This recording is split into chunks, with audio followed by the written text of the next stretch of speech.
face. One second. Okay, Can you hold 1 second, please, go for ahead. me?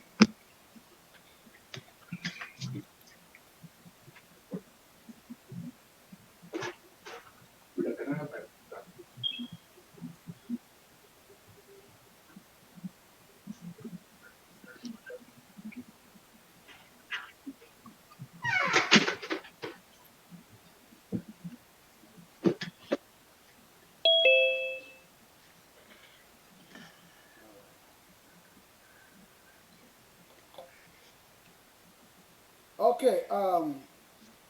All right, people. We are back again on the Joe Brown Idele-Ero show, live on Facebook and YouTube. Um, Today is going to be a great day, and we have a great show today. It has been advertised for about a couple of days now. Our topic for today is a very crucial one that we need in our country, Nigeria, to get the country going. I have with me today, we're going to go right into it. But on the introduction, I have with me today to discuss the topic, which is the judiciary in the Nigeria system of government. Is it effective or defective? That is the topic that we are here to discuss today. And like I said, my name is Jobra Idele-Ero, your regular host of the program on the Jobra Idele-Ero show. I have with me a great man, a great a lawyer, international lawyer for that matter, of great repute, a professor of law, and a man who has practiced law all over the world, around the world, based in Dallas, Texas. I have the pleasure of introducing to you today Mr. Barrister at law, attorney at law based in Dallas, Texas, uh, Mr. Ernest Izedome. You are welcome to the Jobra Idele-Ero show.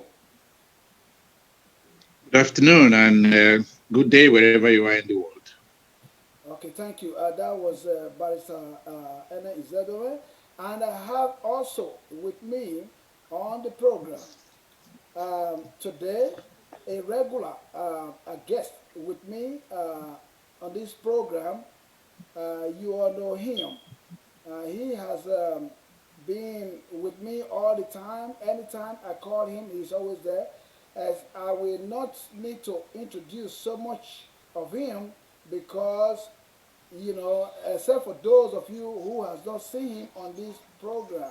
So that's the reason why I may even bother to introduce him.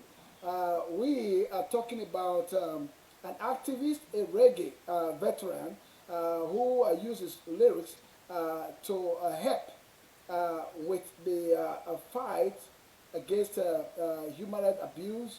He's a human rights fighter, and all of us know him. He's a great man based in the Netherlands.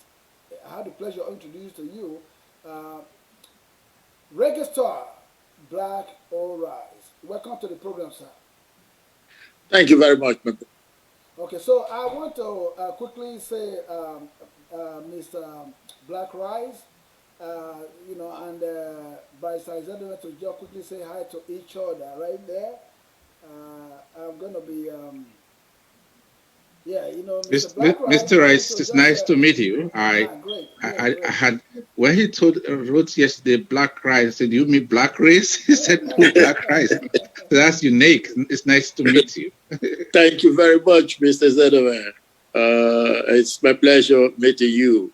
Pleasure too. Thank Okay, you. so we're going to get right into the topic. We have the program already live on Facebook, and people are watching. And I will expect that you guys will as well share it on your platforms and groups. Share it among your friends so that they can watch what is going on today live. We have the time for people to call in if they could, but we also have the chat line open for them to contribute to the topic. I'm going to start right with the barrister at law, the attorney at law. What is the function of the judiciary, especially in reference to Nigeria? Barrister Izedo. Thank you, Joe Brown, for inviting me to this program and the audience, Mr. Rice. Thank you. The judiciary, as you know, is part of the system of government that we have adopted. It's part of when we say separation of powers, we have the legislature, we have the executive, and the judiciary. And the function of the judiciary in the democratic system is to interpret the law as arbiters for other branches, if there's executive overreach or legislative overreach, to ask as the umpires for judicial review, essentially to ensure that the parties, everybody, including the executive, the legislature, and the populace are conforming or obeying the law. So the judiciary is essentially the interpreters of the law. And in that regard, it acts as a check and balance on the other parts of government, that is the legislature and the executive, and then also acts as arbiters for disputes arising between the citizenry and the government as well. Well, thank you. I'm going to just going to be asking the same question. Actually, when I ask the barrister, I will equally ask the my veteran artist, reggae artist, Black Rice, to also add to whatever the barrister has to say. If there's any objection to it, if there's any contribution you want to make to that point, he will do that. I don't want to be asking separate questions here. Mr. Black Rice, do you support the idea that the barrister just said? I understand that he will not make mistake as a lawyer, who knows what it is. He's been around the job, with the law. So basically, what do you have to say about the judiciary with reference to Nigeria, Mr. Black Rice? Yeah, I want to say my learned friend has just done justice to that introduction of his profession. In fact, like he said, they are like the referee, umpire, like he said. Okay, and in this system of government that we have chosen in Nigeria. Yeah, it's left for us to say whether they're doing the right thing, whether they are the good referee or not. That is for us to judge later on. But for now, that is their duty, because the judiciary is an arm of itself. It's supposed to be independent of the rest of the others, like the legislatures and the executive. Okay, sir. With that being said, again, that is, we all agree that the judiciary in any government setup, especially with reference to Nigeria, is to interpret the law, okay? And they work hand in hand, I may say, with the executive and the legislature. However, that's my own basic understanding of it, just from the merit. I'm not a lawyer. That's the reason why we are here today with a lawyer that can help us out with this issue. Now, the next question, or the next point we're going to talk about here is to both of you. First of all, whoever wish can go ahead and answer, but I would prefer that the lawyer come first in this case. Okay, is the judiciary independent? Is the judiciary independent? Mr. Izedo. Well, judicial independence is a bedrock of any sound administration of law. If you go back to our basic African society, even in Benin, we have a saying in Benin that you can't go here better. What that means is that if you have an interest in the Mara, If you have an interest in the matter, you shouldn't be the judge of your own cause in that matter because of it's either there's real bias or perceived bias. And therefore, when and in Benin, we also say, that you have to hear from both sides before you decide a matter. And in law, that is translated into the Latin phrase of all the altering part. Be fair, hear from both sides. Or uh, when you or when you say it can't be here, but don't be partial, don't judge your own cause, don't be a judge in your own cause. In Latin, in law, we call it nemo juris in causa. That is, don't be a judge in your own cause. So the judiciary, just on a purely philosophical and theoretical basis, ought to be independent for them to be able to carry out their duties. Now, if we go back to our African society, you will realize that when people have issues, especially land matters in Benin, even to today, they take it to the palace. And then the chiefs are assembled. The chiefs who are not supposed to have any interest in the matter. They don't own any interest in the land. They are not supposed to know the parties. And the matter is presented before them in council. And they would say, well, having listened to all the sides, we believe this party is right and this party is wrong.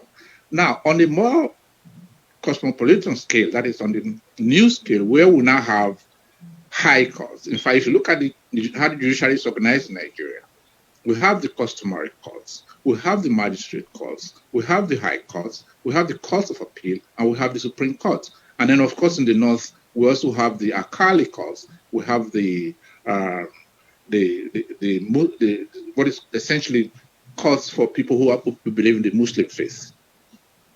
Now, those are creations of the constitution in Nigeria. And one of the issues that has been, in fact, if you have been following Nigerian politics recently, you see that the junior staff of the non-judicial staff of the courts were on strike because they wanted financial independence. And that is one of the things, the English proverb is that he who pays the piper takes the tune.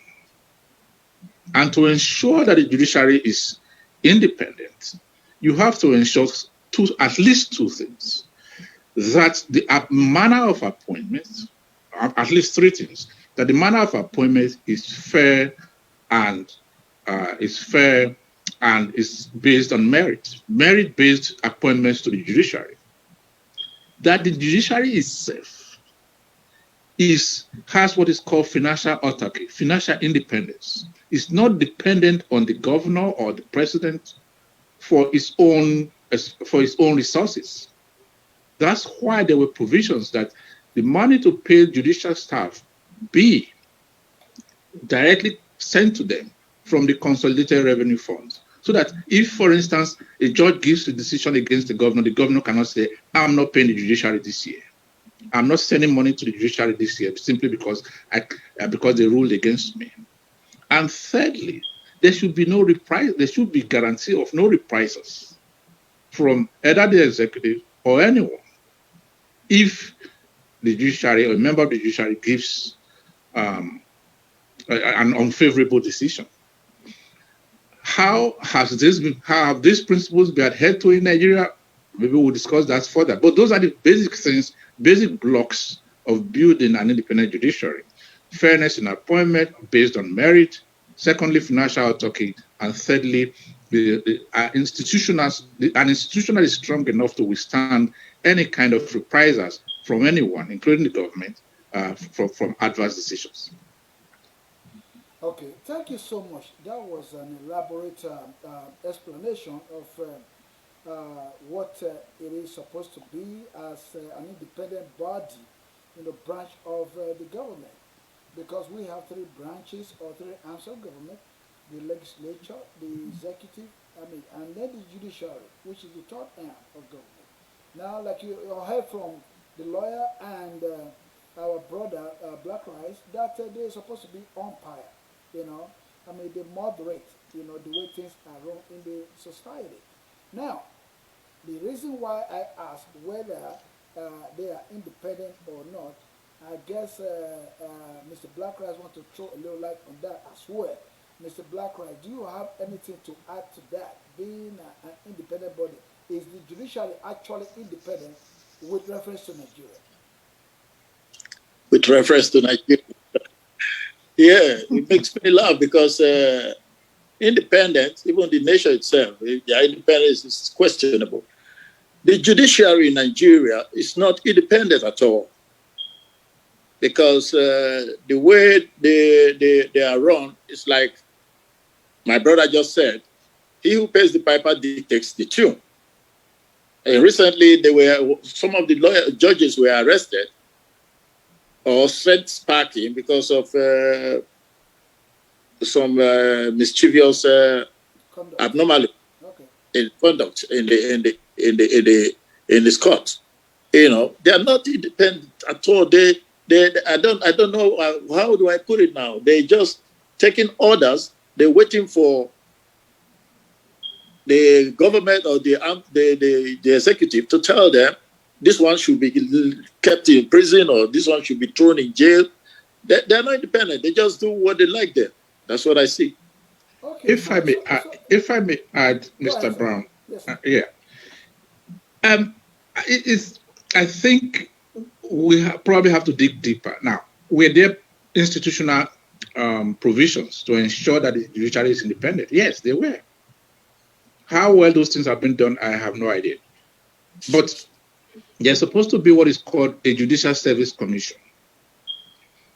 A Judicial Service Commission is supposed to be the body that recommends lawyers or judges for promotion to either become a magistrate, a high court judge, or chief justice, or court of appeal judge, or a Supreme Court judge.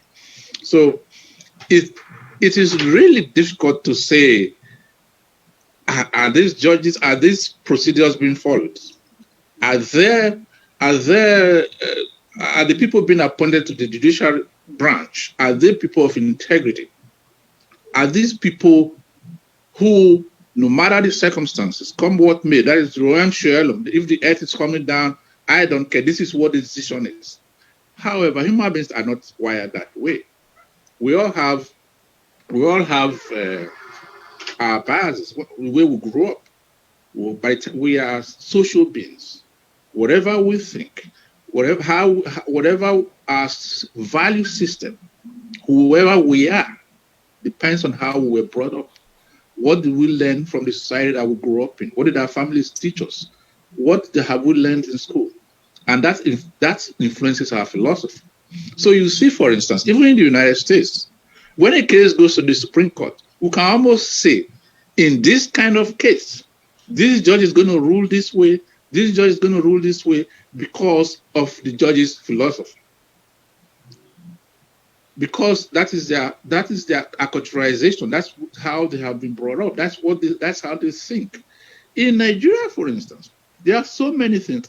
I've had the opportunity, many of my classmates, even my students are judges today. And I interact with them a lot, and I ask them, what is it in the judiciary what are the challenges you face as a judicial officer in Nigeria? The common theme is this, that people are put on enormous pressures to do one thing or the other. Either you are approached to join courts to get advancement within the judiciary, your family is threatened, you are threatened, the litigants are doing or at least threatening you with all kinds of supernatural powers to influence you to do this decision on their behalf. So there are so many challenges that the Nigerian members of the judiciary face. But one of the things for me that I've observed, because some of the people who are appointed judges are my classmates, I've known them forever. And if you take a poll amongst lawyers, they will tell you right away. In fact, many years ago, one of my classmates was made a magistrate in Benin. And I told my friend who was with me at the time, when that announcement was made, when we heard it on radio as we were driving, I told him, he's not going to be there for 2 years because I know him. We went to the same school. We went to youth service together. And I knew he was one of the most indisciplined people I ever knew. But he was fairly advanced. So they made him a magistrate. Within 2 years, he was out because of misbehavior. So the quality of people we are getting into the judiciary affects the kind of judiciary we get. And so I think from a bedrock from a fundamental point of view, we must address the quality of people that are going into our judiciary because they face so many challenges. And if you are not strong enough or you have a predisposition to certain ways of life, you will be easily influenced and swayed. So that's what I would say for that. Thank you so much. With what both of you have said so far, in my own basic contribution here, like I said, um, you know, it is mind-boggling to me that the judiciary that is supposed to be free of interruptions, you know, doesn't seem that way in the case of Nigeria, our country. You know, I mean, the judiciary is supposed to be independent of itself, like we all agree. Now, the lawyer just talked about the commission, the body that is responsible for the appointment of judges based on merit and fairness. But it don't look like that is how or that is what is practiced in Nigeria. And I want you guys to help me out here. Both those of you who are watching, and remember this, if you are just tuning in, you are listening to the Jobran Idele-Ero show, where we have a crucial topic today about the judiciary in Nigeria. Whether the judiciary is fair enough, whether it is effective or defective.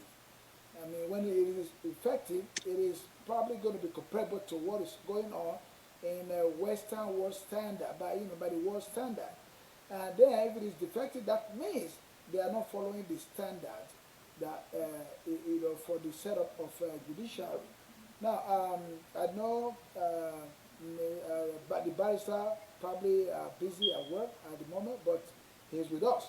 Now, I want to ask you, sir, our human rights activist with us today, Registrar Black Rice. Is it that the appointment of judges is unfair? Is it unfair or is it by merit? Why is it that we cannot trust the judiciary in Nigeria? Because this topic is about trusting the judiciary. You know, many people have complained. I have heard a lot of complaints. People have called me and say, "Can you please talk about this topic? The judges in Nigeria, they are not fair, you know, and they are not giving free hands to operate, like you just said." That I mean, I heard the Black Rice said, they are being controlled by the executive or something, which is not supposed to be. They're supposed to be an autonomous body, you know. So basically, my question now, as the barrister is back on screen, what is it? Is it that the body that you mentioned, the commission, that is responsible for the appointment of judges, are they not doing the right thing to screen judges on merit before they are given the appointment, so that they will? Is there not an oath that they take before they get into the office that will prevent them from being corrupt? Okay. Any of you can answer the question, sir. Mr. Brown, one of the things you have to understand is this. No matter what the profession is, the police force, the army, the military, the engineers, the doctors in Nigeria are drawn from the Nigerian society. You cannot have Nigerian judges, an incorruptible judiciary, when the entire society is corrupt. These are members of their society. You are drawing from the pool of Nigerian society. So it's absurd to think that you have an incorruptible judiciary when you have a corrupt society. It's not possible. Now, how do we ensure that people who go into the judiciary are people of integrity? people who, apart from being people of integrity, people who brave people, intellectually sound people. How do we ensure that? Now, my recommendations is that we have to start. The Judicial Service Commission is a good thing. Remember that you are also appointing people to the Judicial Service Commission from society. If those people are corrupt or people who lack integrity, they are not going to adhere to any standard that is set for them. So you must address a whole lot of societal issues that would then reflect in the Judicial Service Commission and the appointment of judges. That means who appoints the members of the Judicial Service Commission? The executive. These are politicians that appoint their cronies there. So we have multiple layers of problems to solve before we get to a judiciary that we want and deserve. All right, thank you. Mr. Blackras, anything to add to that before I go to the next question here? Yeah, I just say we can never get there because, like you said, if we are taking from the pool of the society, then we are taking from the most corrupt ones. Because if you are taking from the pool of the society, there are some who refuse to be corrupt. There are very few of them who refuse to be corrupt, but they don't go for such people. They go for, this is how we do it here, kind of people. Like, are you ready? Nepotism or something? Yes. Do what? Nepotism. Part of it, yes. All right. That one too. From the same side, this one, like the recent one now, like the Supreme Court judge, the Federation, Justice of the Federation. He says, what is he? He from Sharia court. Okay. That one is not supposed to be in the whole court system at all. It's supposed to be on the Sharia bench. But now he's in the Sharia, in the whole of this. When they asked him about some technical questions, he was asking, what is technical? You know, that kind of person. How can that give you good judgment or sound decision or make sound decision in the court? Okay. Okay, now look at this. Here we go. On that point, I'm going to say this. That means, first of all, let me ask this: is that the standard? This question will go directly to the barrister. Is that the standard? You know, all over the world, that people they are drawn from the society. We agree to that. But is there no yardstick? Is there no yardstick? Is there no system that these people, whether they are drawn from the society or not, obviously yes, they're going to be drawn from the society, but their job, don't they get screened for integrity and before they are appointed? Number one. Then number two question that will follow that is, if that's what if they are screened, if there's a body that screened them before they are even appointed at all, don't they also have an oath they swear to, just in case they are found wanting of their job? Mr. Izado, Barrister Izado. Well, of course, there are standards. For instance, to become a high court judge in Nigeria, you must be 10 years at the bar. You must have been at 10 years at the bar. For instance, in Texas, for instance, if I want to be a judge today in Texas, I'll have to run for elections. But apart from that, there are going to be testimonies from everyone. The people have practiced with, co-lawyers, people have had cases against. How does this man behave when you are an opponent in a case? Clients that you have dealt with, how does this lawyer behave? Judges that you have practiced before, what can you say about this man?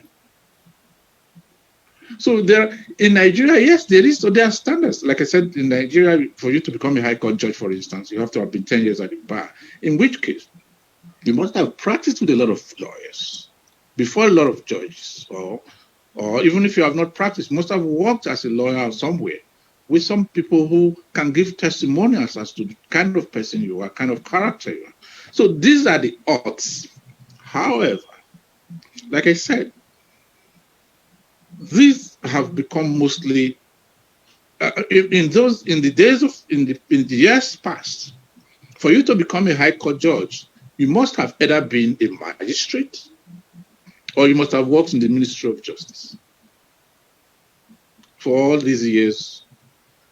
And it was very rare then to appoint someone from the private bar to the bench. It was very rare.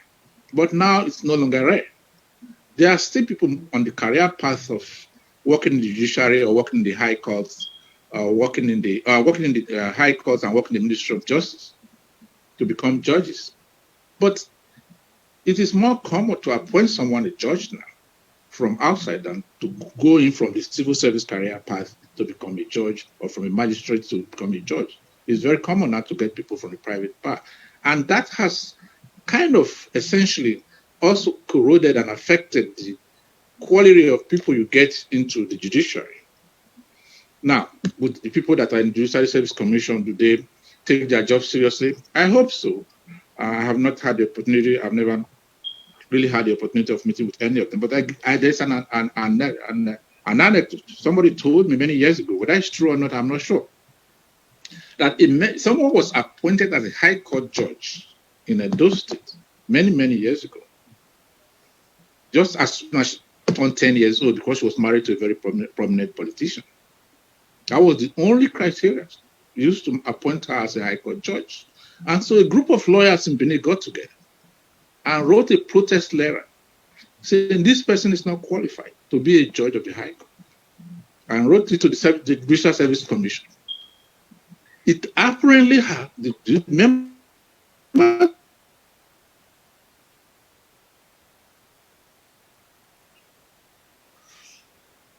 Okay, it looks like there's some kind of network issue with the device of the barrister. Now, as we're waiting for him to come back on, Black, right? Okay, yeah, it looks like he's back on. Go ahead, sir. Okay, as I was saying, that the judicial, I don't know where you lost me, but there used to be a pipeline of career civil servants who had practiced as lawyers in the Ministry of Justice for a long time to become judges, or especially high court judges. That system is kind of eroded now. Although people are still on that career path, but it's not very uncommon to find other people being appointed as judges. And my major, if we are going to ever have a kind of reform in that system, is to go back to the appointment who is appointed as judges in Nigeria.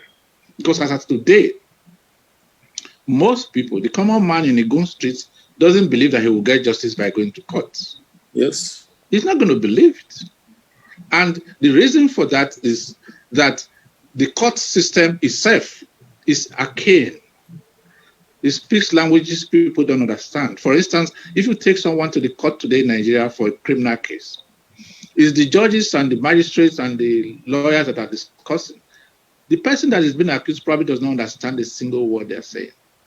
So I think part of the process of reforming this is to essentially democratize the procedures that are used inside the courts, where the people who are mostly affected are able to follow and understand decisions, what goes into decisions that will affect their lives, some of them for a very long time.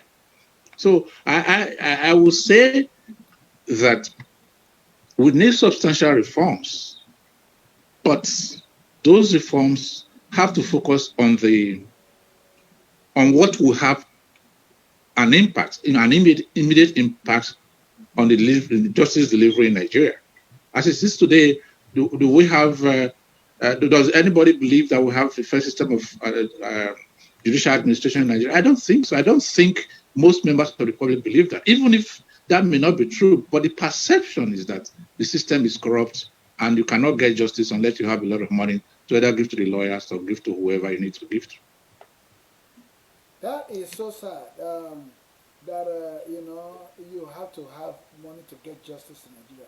Even at that, even at that, people believe. I'm just watching the contributions from the audience live on Facebook.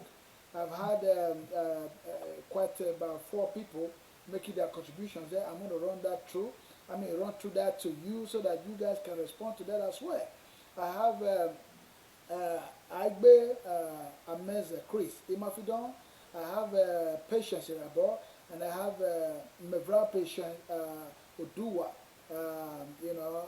Oyegwe Oduwa from the Netherlands. And I also have Igodaro, Angela Igodaro. They are all online and making their own contributions as well. I'm just reading through, but I'm going to run through some of them to you so that you guys can respond to them in just a minute. But however, my point is, when you say that you got to have money to get justice in Nigeria, is that just particular to Nigeria alone, or it is again is a standard, worldwide standard? Before the barrister come in, Mr. Black Rice, do you have anything to say? Why is it? Why is it that nobody can trust the judiciary in Nigeria? Why is that? It's very simple. The country itself is built on corruption. The foundation is corruption. We have not decided whether we are one Nigeria or going to be one Nigeria, or I don't know. We have not decided what will be. So whoever comes on board is trying to do what he thinks best with his people, with his colleagues or gang of that will help him do his best. So we have not decided what to be in Nigeria yet. That is why anybody can become like a judge. They said there's screening. Yeah, the people screening, they'll just tell you, take a bow and go. Some people will be questioning, this man did this long time. No, just take a bow and go. That's not screening. That is just creating more confusion in the bench or in the judicial system. So that man will go to the court and look at you. Some people, they judge you sometimes by your appearance. I went to court several times there in Nigeria. I was thrown in jail several times because initially when I was just growing up, not combing my hair, I was thrown in jail for what? Because I look like a Ghanaian. Just for that. Yes, I was thrown in jail in 1983. No. I look like a Ghanaian. Is Ghanaian not human being there? Are they not Africans? Because I don't comb my hair now, I'm automatically a Ghanaian, not a Nigerian or a Benin man. They didn't even say Jamaica. That's your Jamaica. No. Jamaica is people, they will even say, they will bow down for me. But Ghana, that time Ghana were just. I would have guessed Jamaican. Okay. But no, because they wanted to go take me down below their level. Because Ghanaians that time was just trying to survive, get up of their system too. But today now Ghana is better than Nigeria, so to say. Okay. On the question you asked, yes. Is corruption or a corrupt judiciary unique to Nigeria? Of course not. I mean, any institution run by human beings anywhere in the world is going to have issues. The point is not that you wipe out corruption 100%. It's never going to happen in any society. Believe me, even here in the US, it's not going to. It's not a 100% corrupt-free judiciary. What you are asking for is to incentivize people from being corrupt and to ensure that corruption does not overwhelm the system, that the institution is strong enough to ferret and weed out the corrupt ones and exercise appropriate penalties when people are caught. That's what That's what is different about Nigeria, that corruption is accepted and celebrated. That is the difference with Nigeria. For instance, Yeah. I give you an instance. Many years ago, a client of mine called me from a place I'm sure Joe Brown knows called Texarkana. Yes. It's a few hours from Dallas. He was Exactly. in jail. He works in Dallas, but he was in jail over there. Called me late on the night. He's been held for traffic violation. That he's been held for not paying traffic. It came out that he had been set up by his colleagues because he was trying to get a managerial job here in Texas at Parkland Hospital. He was trying to get a managerial job there. He worked there as a security officer, and the chief security officer had left the employment. So there was a vacancy. He was the only black man among the security folks there, but he was the only one that also had a college degree. So if the vacancy was there, he had a good shot of getting that job, right? So That's his correct. colleagues set him up. They checked his background, found that he had a warrant in Texarkana. They called the Texarkana police to come and arrest him. So he was in jail for not paying traffic tickets. He That is called me very overnight. unfair. That is very, very Yeah. unfair. Yes. So Yeah. he calls me and he said, I swear I paid the ticket. I said, you sure? He said, yes. So got his information. You remember when you paid it, what the check you used? He said, yes. But it had been so many years, maybe 4 or 5 years down after he paid it. So I called the sheriff's department. So my client is in jail. You guys have no right to hold him because he already paid the ticket. So when did he pay it? I gave him the date he paid it in whatever year it was. And so between this time, I say, yes, oh, he may be right. Everybody was paying ticket at that time. Our sheriff was stealing the money and not reporting it. Imagine. My God. So, and I America. said, where is the sheriff now? Oh, say he's in jail. So the point is that there is no corrupt free society in the world. The only thing you have to ensure is that there is a system for ferreting out those who identifying those who are corrupt, giving them a fair trial and punishing them adequately, and ensuring that everybody sees that it's palpable, obvious, and concurrent uh, punishment meted out to these people. And everybody knows that if you do this, this is the penalty. No matter your position. The sheriff was in jail when I was talking to them. Imagine So is Nigeria going to be ever corrupt free? No, because one of the things I also find in Nigeria is that most people are not angry about corruption. No. No, they are not. They are not angry that the site is corrupt or anything is corrupt. Most people are angry because they are excluded from partaking in the corruption. I mean, so that's my observation, because everybody, I've met so many Nigerian politicians when they come to Dallas Tech, when they come here, and they are very impressive people one-on-one. I mean, these are very impressive people. And you will think that if we have this quality of people, what is wrong with government? What is inside government? So I asked Ambassador Gambari, who is now the chief of staff to President Buhari, many years ago, one of Nigeria's independence days when it came to Dallas. So, is there anything you have found out in government that is endemic in government, inside government, that makes it impossible for good people when they go into government not to be able to perform and become corrupt? You know what he told me? One, that the view of the road is sometimes different when you leave the passenger seat to the driver's seat. And further, that most people he has found in government were had no life or achievements outside government. So their lives and their livelihood, their career, everything was dependent on remaining within government. So accordingly, they could never ever say no to any higher authority. They would do everything they are asked to do, and they would do everything to maintain their power and influence. And that is the bane of our society. Wait, that is so sad. The instances you gave right now, it's just so sad that we we celebrate corruption in Nigeria, as the radio star said earlier. We celebrate corruption in Nigeria. That is just a sad thing. How do we move away from that? It is a question that anybody has been unable to answer. Now, when we talk about that, you see the instance you gave about in the U.S. here in Texas, in the state of Texas, Texarkana. You know, I'm quite familiar with the place, just like you know. Now, you said that the sheriff was put in jail. Yeah.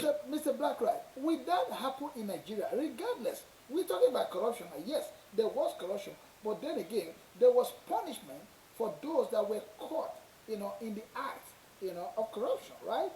But you know, again, this one has to do with what the Bible has said. But I want to ask you this question: how, you know, I mean, is there any way? Is there anybody that can something like that happen in Nigeria? Will anybody be punished for such an act? And I see you smiling, Mr. Blackwright. It can never, not in Nigeria anyway. Not in this Nigeria that I know now. Not in this Nigeria. Maybe another Nigeria that will come after this. Because they're all looking for one handout or the other. What is he bringing? What car is he driving? You know, those are the bane of corruption in Nigeria. It's not really that we don't have people who don't want to be corrupt. Yeah, everybody wants to leave corruption. But the people there, like he said, that people are they take their profession, they make it a profession to stay in government. So anyone coming in now is going to be lectured. This is how we do it here. It's as you know, the game we do here, this is how we do it here. You want to sign a letter for someone, sign something, or you want somebody to sign for you, you have to pay for the biro. You have to pay for the time. And it's receiving salary for it. So these are the things we can never get out of this.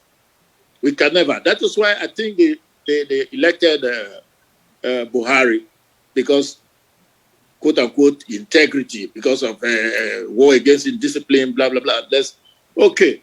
Now, this is the worst corrupt government so far. Yes, Mr. Blackwright, I'm going to stop you on that one because that's a topic for another day. Talking about the Great. Yeah, so that's a topic about. Just as he was saying, just one moment, just as he was saying that the institutions have become so corroded that trying to change it even from within is very. A friend of mine, one of my colleagues here, actually in the office here, was appointed a commissioner from here to one of the states in the East. He was made commissioner for education. And he came there with all these ideas of trying to make reforms here and there and all that. Mm-hmm. And they called him. And they told him, they said, look, we have been here in this ministry before you even went to primary school. So if you have made money in America, that's fine. Yeah. So this is our livelihood. We have, you see that person that retired, that's whatever, is not suffering in his village. I'm not going to fall to that kind of crap. So if you don't want anything, please don't stay on our way. And you know, within 3 months, they will hold executive meetings in that state. He was commissioner for education. They wouldn't even invite him. You know? They wouldn't even invite him to the meeting, to the executive meeting any longer. And after 3 months, they removed him. They took him from education to Ministry of Youth and Sports. You see that? Because he attempted to put some reforms in there. Yeah. So it's not an easy thing because you can see how dangerous our society has become. They will not waste any time in eliminating you if you have become a stumbling block to them. Yeah. They will do that. So what we are facing right now, the system has caked in so much, and impunity has become so egalitarian. Nearly everybody in Nigeria today will use their positions to oppress others, no matter how small that authority is. Yes. No matter how little the authority is. So right. If you go to the ministry today to get a little paper, the gate man first of all, before you even enter into the ministry, wants to exercise his authority over you. Then you Yes. go to the messenger, to the clerks, to the secretaries, to the wherever. There's an egalitarian nature to the issue of impunity and abuse of power. So we have to reorientate the entire society that you are civil servants, emphasizing the word of servants, service. That's why you are there. If these people don't need your service, you won't have a job. That's why they pay you at the end of the month.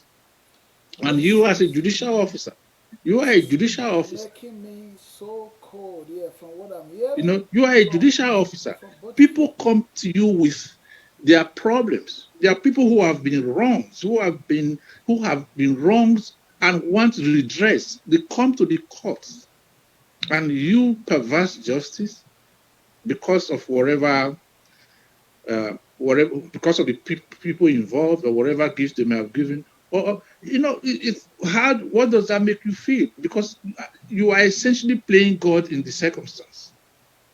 Because most of the time, the people that have come to court have put every resources they have to be able to show up and have their day in court. So what we should be working on is, there's a little story from England. I'm sorry I'm taking too much of your time, No, but go ahead, there's a sir. little You're free. there's a little This is story from your England where a man bossed a taxi cab and said, "Just the taxi cab, where are you going?" "Oh, I'm going to the High Court of Justice." And the taxi driver said, "I don't know of any such place.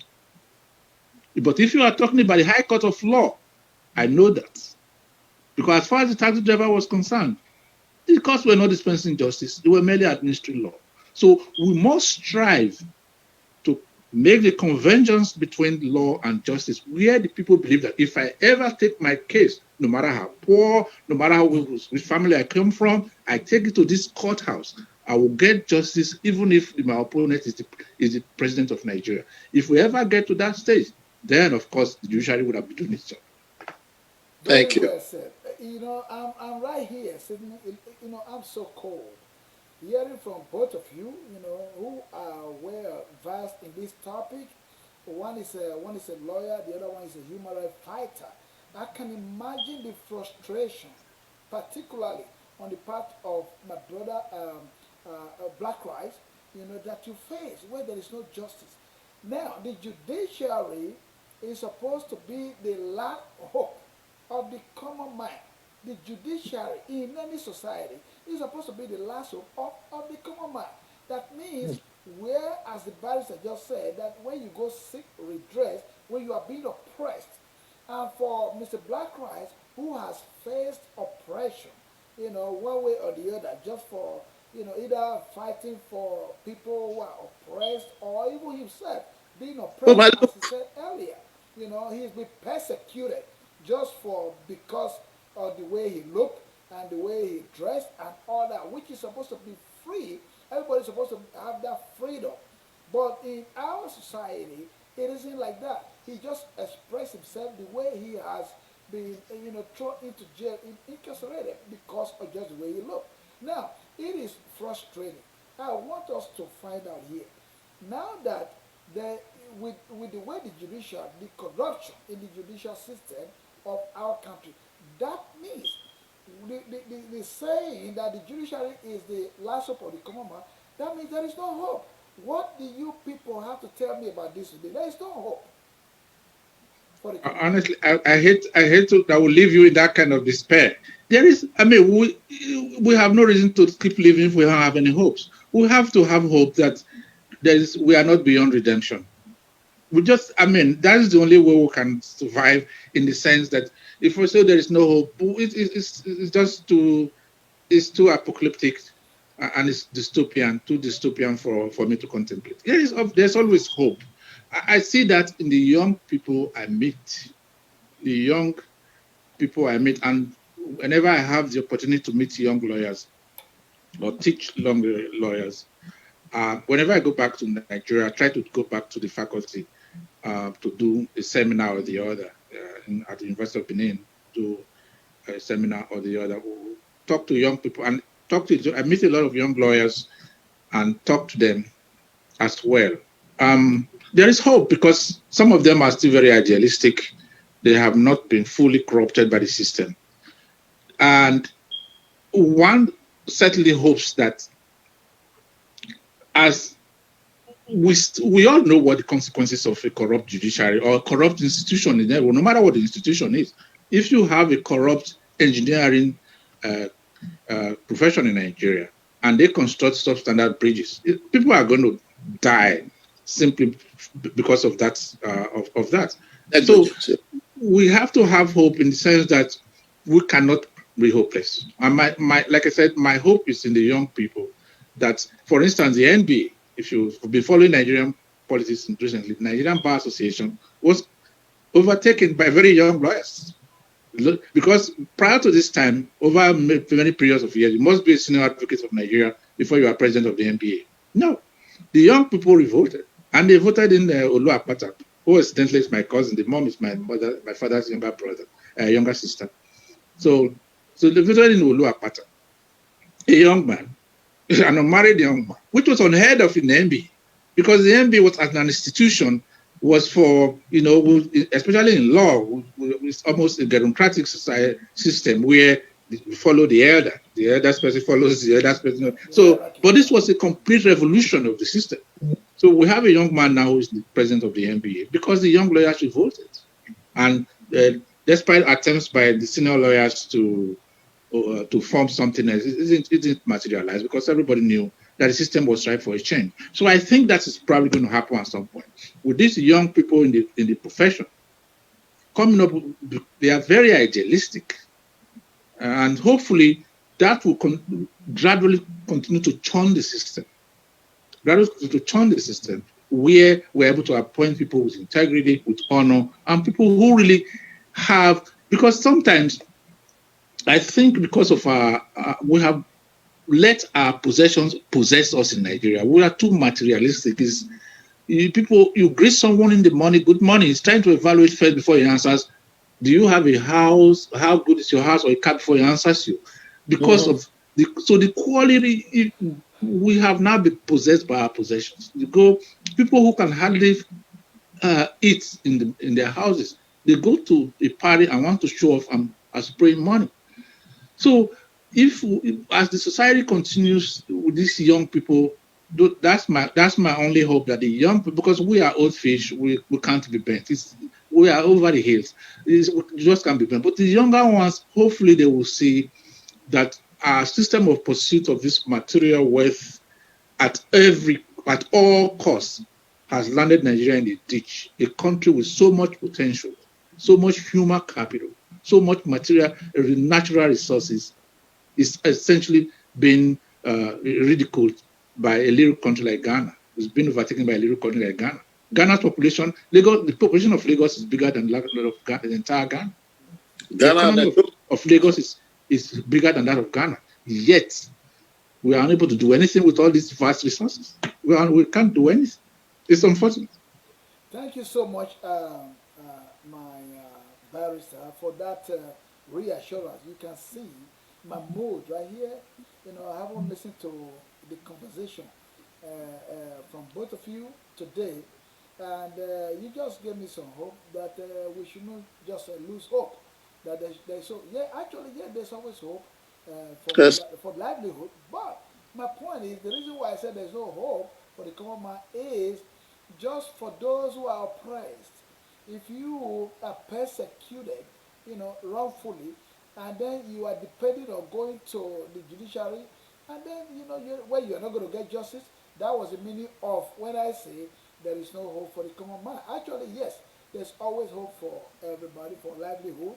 But then again, in that society, like you're saying now, you are giving me another version. We're going to have to discuss this another day about the young people being energized, and they are not towing the same line that the older people has taken in the past. That means you are seeing some energy in them, that there might be some transformation along the line. But I'm not going to sit here to be the devil's advocate to doubt it. But again, like I said, that will be another day's topic, because the youth, to me, what is going on in Nigeria today, mostly, if you look at it, I'm not going to generalize it, But there are some of them who are even more corrupt than the older people. But then again, like I said, we're not going to go into that today for the benefit of this topic and those who are watching the program. Now, if you are just tuning in, you are still listening to the Jobra Idele-Ero show happening live on Facebook, and it will also be rebroadcast on YouTube. So please go ahead and subscribe to our YouTube channel if you haven't done so, because if you miss the live program on Facebook, you will have another chance to watch it on YouTube. But right now, we are live on Facebook. I welcome everybody now to give us a call and make your contribution. I've been watching the comments online, and maybe after the show, the two guests that I have today, my special guest and my regular guest, Barrister Ernest Izedome and Black Rice, we have the chance to respond to those questions that people are raising on the comment box. But at the moment, the number to call if you want to make a live contribution is +1. That is, if you are calling from outside the United States and Canada, you have to add a +1 to the number. So +1 214 229 7475. Again, the number is 214 229 7475. That's the WhatsApp number you need to call and make your contribution. But if not, you can go ahead and to the chat line, make your contribution, ask your questions, and my guests will have the opportunity, probably after the show, to respond to your questions. And if that's not enough, we will have another chance to come back to discuss the topic. Now, we are back again to the topic, the judiciary, the corruption in our judiciary in Nigeria. Um, I know they are appointed by a corrupt body, a corrupt society. So that means this question is going to go to the barrister himself. You were once a lecturer professor of law back in Nigeria and even here in the United States. You are still practicing your law profession. Now, if you say that they are appointed from the corrupt society, okay, that means automatically they are corrupt or already. They be soiled. What I mean. So with corruption. Now, when they get in there, that means uh, all they're going to do is to continue to practice their corruption. Why is it that the oath that they take, I'll come back to that again, the oath that they take, you give an instance of where somebody paid a ticket and they deny that he didn't pay, but when they find out that he paid, that sheriff was put in jail here in America. But why is it that such things doesn't happen in Nigeria? Who checks and balance the judiciary? Barrister Izede. Again, they have the Judicial Service Commission as well. The Judicial Services Commission is supposed to do that. It's not that it doesn't happen. It does happen. I mean, there are trials where the where the uh, any any judge accused of corruption or other malfeasance is taken before a tribunal or the Service Commission or the what they call the independent. I think it's the Independent Public Service Bureau, whatever it is. But there are bodies that are supposed to do this. Now, the issue is not whether these bodies exist; it's whether there is enough disincentive or that people fear these bodies enough not to be engaged in these kinds of practices, in corrupt practices, or whether these are even reported. Remember that the service, if for instance, I'm like the oversee body I oversee the judicial service, I oversee all judges. If I don't get any reports or have an independent investigatory arm to look at the activities of judges, no matter how efficient I am, I'm not going to be able to do anything. But if there is an overwhelming fear, remember there was a time in Nigeria where people were actually afraid of the EFCC. There was some few years where if where businesses were actually afraid of the EFCC because it was very brutal and it was very efficient at maybe a span of 2 or 3 years. So there are institutions, like I said, like the Judicial Service Commission and the ICPC as well. They are there to try judges who are found corrupt or have been accused of some corrupt activities. Again, the issue is how many of these reports are made? Who makes these reports? Who finds out about them? If these reports are made, what are the penalties? A few of them were made examples about a few years ago, maybe 2 or 3 years ago, by the Buhari administration. And even then, they said they found a lot of money in some of the judges' houses and all. Even then, remember that even when most of those people were apprehended and then some of them were removed from the office, people then started saying that this was vendetta because they were not members of the APC. You understand that? And that's why I said earlier that sometimes we celebrate corruption. Remember when Ibori was jailed in England and then he came back to Nigeria for corruption? His people were waiting for him at the airport to welcome a thief back, to celebrate a thief with no shame. And the argument then was that it's not only a person that is corrupt. Why did they single him out? So he may be a thief, but he's a thief. So that's one of the problems we have, that the society doesn't see anything fundamentally fundamentally wrong with corruption. And so we get to this situation where it is almost expected. What do you expect? In Benin, they will say, it's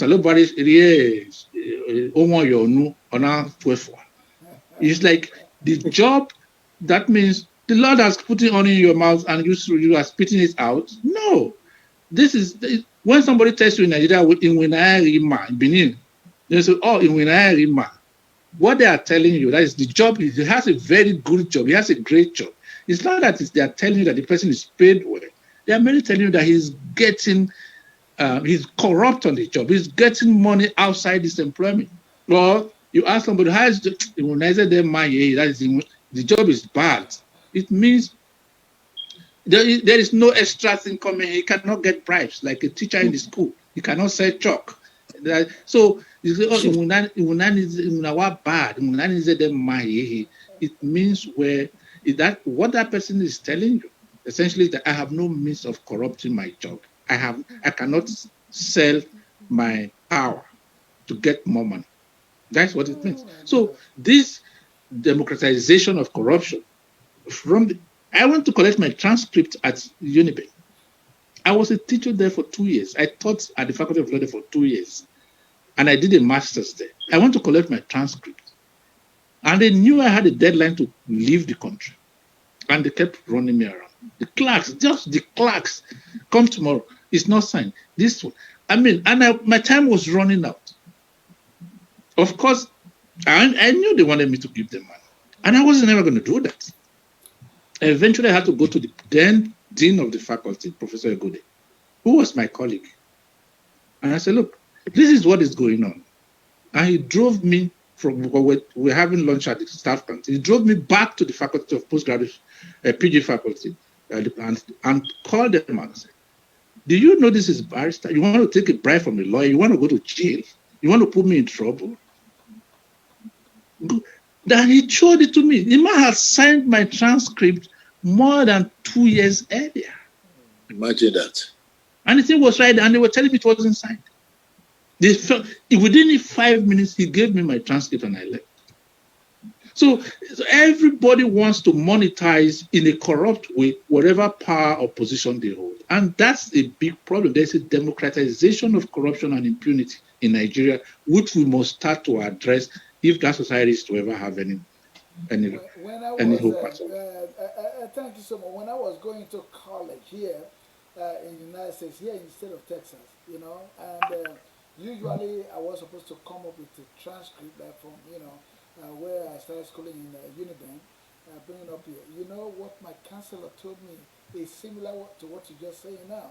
He said, oh, do not even bother. Don't even bother. We know the bottleneck. We know the bottleneck, involved in you guys try to get transcript from your country. All we can just do is to test you and send it to Austin, and then they evaluate you. That was how I was able to get into college. So they already know all this in America. That to get transcript, it's such a difficult thing. And then they went through a different route to evaluate, my academic standard before I was given admission in college here in the United States. So I can imagine what you, who already went through first and second degree in law, in Uniben, and going to just get a transcript, it was, if not that, if you did not have that man, that your friend, believe me, Yes. you would have been asked to pay some money. No, I'm not. I wouldn't have got it. There's no way. I won't get it. Exactly. There's no way you will get it. So that is just a shame, and it is so sad. It is so shameful, and it's so sad. But it's okay. We're gonna leave all that for posterity to tell. In that country. Now the question again is, um, we have been here for quite some time now discussing this matter. We can continue on and on and on and on. We will not probably get to the end. Again, corruption is going to continue to surface. It's going to continue to surface on it because that is the bedrock of our society. Look at the Constitution. That's another issue again that we will discuss. The Constitution is just, it's a wash. There's nothing there, in the Constitution, and it's not even followed. The little that we have is not even followed anyway. So many things. That country, we are surviving by the grace of God. That is it. As human beings over there, people, who want justice, never get it. They never get it because of all that we are discussing about. Unfortunately, um, I'm going to be drawing the curtain in the next 10 minutes for us to end the program because we've been here for a while and I want you guys to go and get some rest. And, we will bring it to suggestion. Maybe public opinion. We can come back again with this topic. We start from where we stop. Actually, this topic can never end. There's no end to it because again we're gonna keep repeating the same thing: corruption. The people that appoint the people, those that are supposed to check the people, are corrupt. Everybody is corrupt. So let me ask you this now. This one could be a ridiculous question. I'm going to ask both of you to answer this. Do we, since it is like this, we are already aware that the judiciary is corrupt. Can we just say there's no judiciary, or can we do away with it?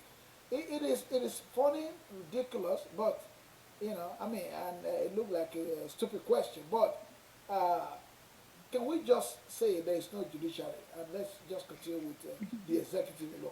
Mr.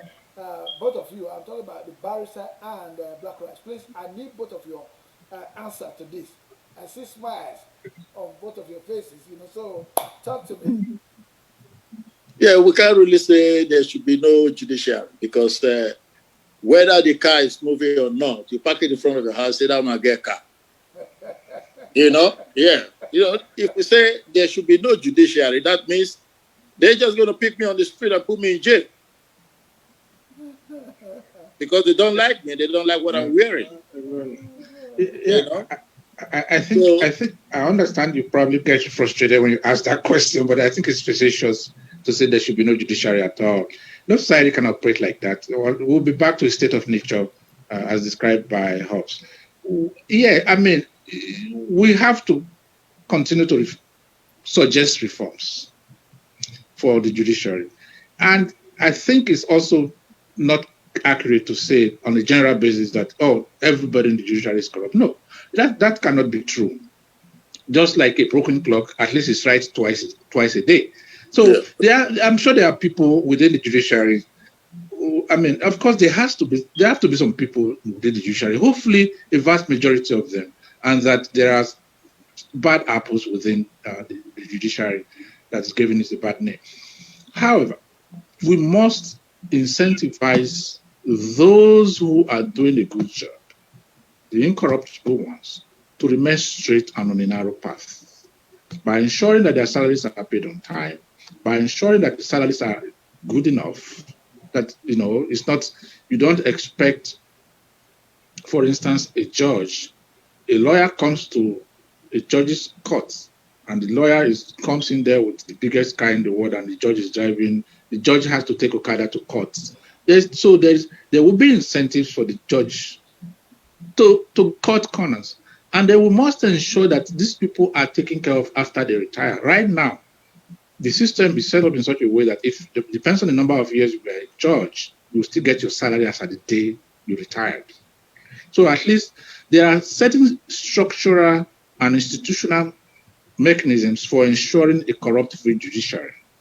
The only problem we have is that we have become such a greedy society that no matter what you do, no matter how much you pay a corrupt person, is going to ask, I want more.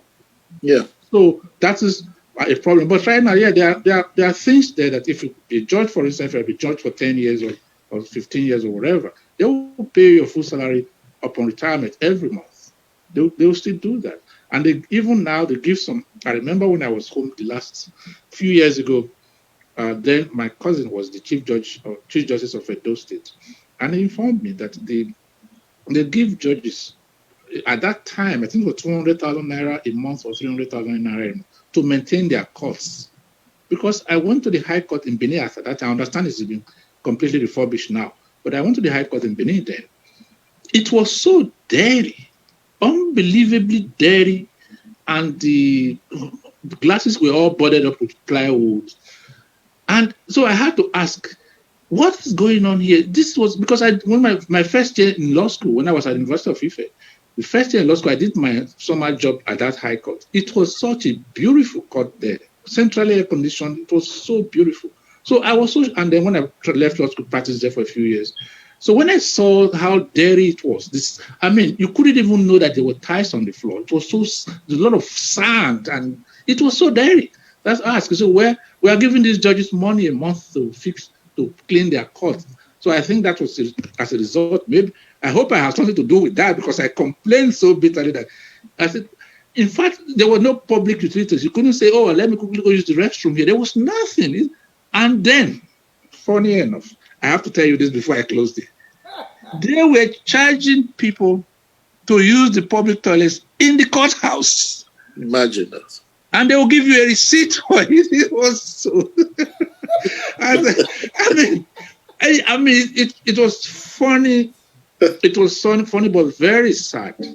You have to pay to go use the toilet in the courthouse. Imagine that. So, but after that, I understand they will give them money to maintain it. So hopefully, maybe I had something to do with it, but I complain so bitterly that this is absolutely a disgrace. And hopefully, So we have to have a judiciary. We cannot do without it. It's not something we have an option about. It's something we have to improve and encourage those practitioners there, people, because it's not just the judges. Remember that it's not just the judges in the High Court. Because one of the problems we face now as lawyers in America, one of the major problems we face now is that the US government does not trust any document from Nigeria. So if you go get a divorce from the Nigerian court and bring it to immigration here, they doubt it. They doubt its authenticity, because they have discovered so many of these documents are fraudulent. I myself, if somebody brings me a divorce from Nigeria, and I just tell the person straight away, look, this may be a genuine document, and I'm not accusing you of anything, but please, to save you and I the embarrassment and the time and waste of time and everything, get a divorce here, so that at least I know I can vouch that this is an authentic document. Because any document from Nigeria is suspect. And that is unfortunate. I have to say that as a Nigerian. But I have been burned several times that I no longer have any faith or trust in any of those documents. Well, thank you so much, my barrister. It was so good to have you here today, because you have thrown a lot of light into Yes. the dark area where people have been asking questions. I know I have a lot of questions here, regarding this topic, but time will not permit us to go through it. Maybe with public opinion, we'll probably come back again with the same topic to discuss it, and then we will have the opportunity to ask more questions from where we stop today. I wanted to go ahead and give your own last words, Mr. Black Rice. Oh, okay. But great job done by the lawyer. Yeah, but to say that the youth are going to make some changes, and they always tell us that the youth are the leaders of tomorrow. Which tomorrow? Which youth? You have not been a leader. Now you are getting older. You are calling for other youths to be a leader. By the time those one come, now you want to take your turn. So, well, it's a nice thing to hear you talk all those things, and I'm very glad that you put more light on this issue for us.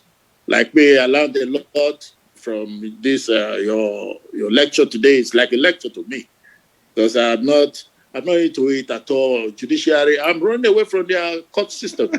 Once I'm arrested, I'm bound to go to jail. Don't. We need everybody to help us.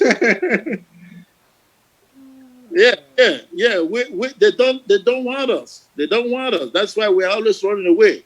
If I stayed 10 years in Nigeria, I love to stay in Nigeria. I love Nigeria more than any other place in the world. But I can't stay there because that long. Because I might be stepping on somebody's big toe. You are driving a car. I was arrested one time because they said my front license plate was different from my rear license plate. And that is not true. It's just that the license plate at the back was placed beneath, very close to the tail bumper, Yes. not in the usual place. There's always So something. in the usual place, I have my Rasta logo there. So he just went back and said, "I got this man, a number plate different from the one where they back." I was supposed to go to jail that night, and it was at night, traveling to Benin. So